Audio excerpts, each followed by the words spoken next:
Hey, good afternoon, everyone. DJ Roll keeping it cool once again. Don't change the channel. Yeah. Um. All right. So basically, what I'm doing today is simply teaching the objective as it is on the CXE syllabus. All right. At the moment, I'm gonna bring it up on the screen so you can see it. But it should be interesting to note though that students at the grade 9 level um at some institutions would be just would actually be introduced to physics for the first time. And I did a video before.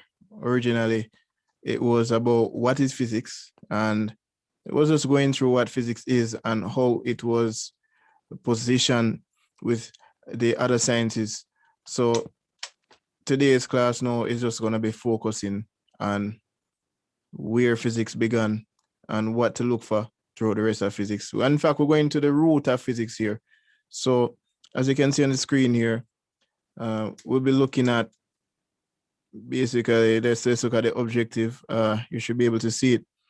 According to the CXC syllabus, it asks us to discuss how the methodology employed by Galileo contributed to the development of physics. Now, for us to be able to do that, and I'm going to assume that everybody knows a little about what physics is.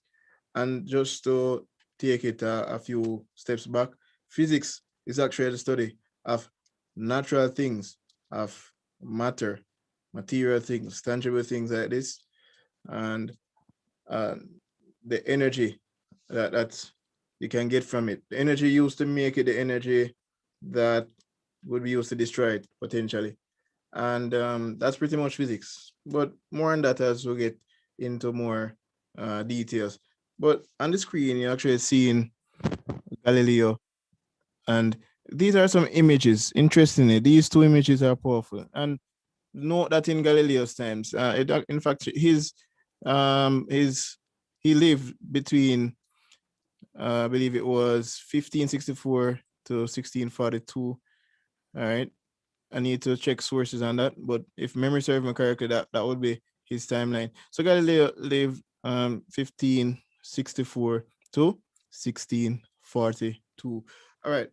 So now let's understand what's happening here. Galileo lived a long time ago. You would say approximately 500 years. As he was born in 1642. So maybe all right. So close to 500 years, 400 years plus. Um, But between these years, he lived in a time where, in fact, he was from Europe. And I know many persons watching this video, especially from Jamaica. Not many Jamaicans travel to Europe, but yet in this carbon exam called CXC, we focus a lot of our efforts on what the Europeans say. Again, that's something for the Pan Africanists to debate about. But anyway, Galileo lived in what we would term in history as Renaissance, a time when things were changing very fast in the countries.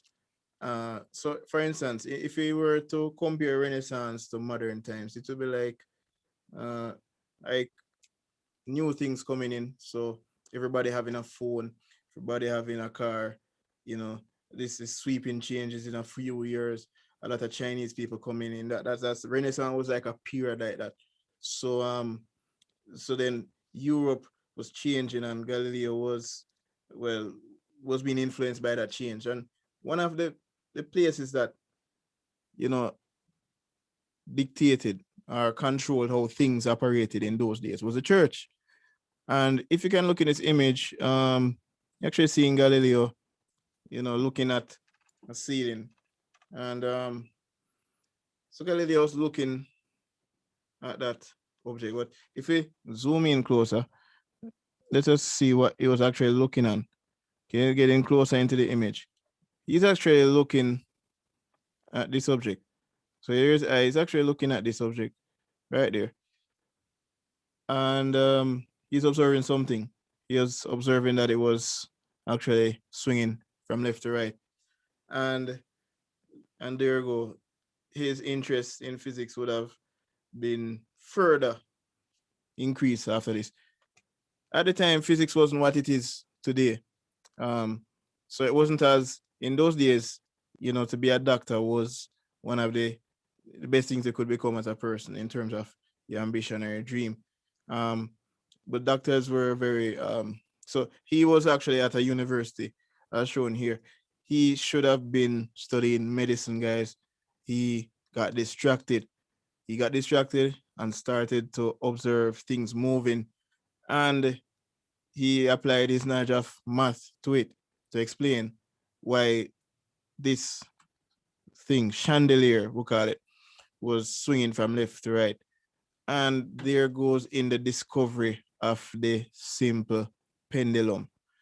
All right, now I want to show you. I'm going to show you something. I'll show you something on the screen here in a minute. I want you to take a look at this activity. All right, and let's just get on. Going to a producer here to give me a zoom here. All right, let's get off that. Okay. All right. Going to F11. So what I'm going to do is I'm going to show you the screen, guys. And look at this. Have a look at this. Okay. Sorry.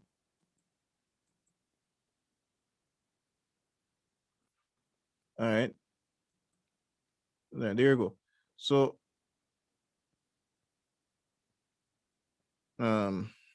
let's show you screen. Yeah, I want you to have a look at this. Hopefully you'll be seeing this.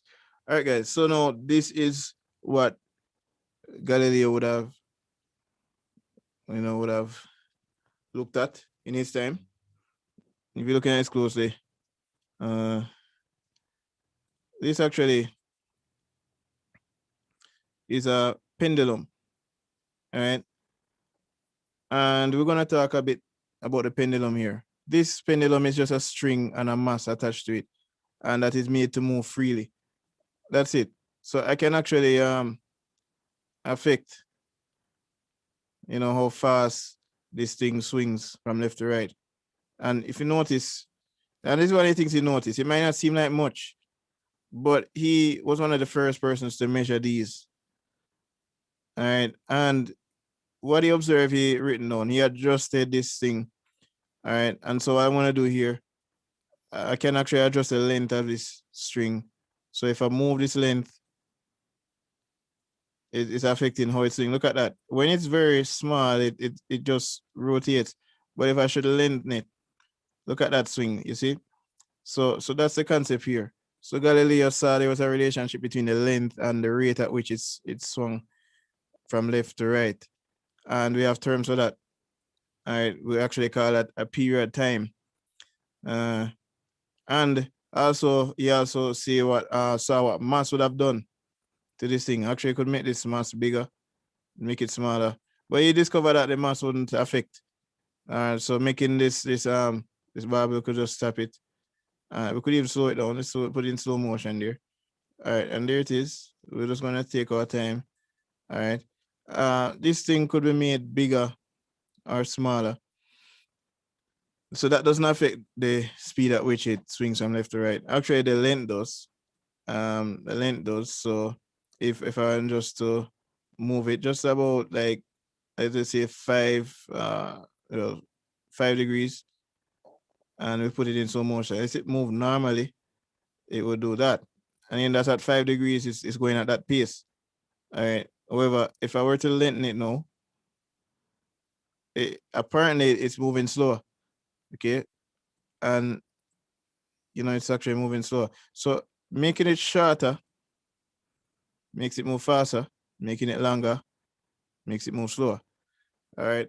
And that's one of the things he discovered. The length of the pendulum affects the time it takes to swing from left to right. All right. So I'm going to leave it here, guys. But thanks for hanging out with me today. And I look forward to seeing you in more details about this lesson and other lessons in physics. So until then, I will see you guys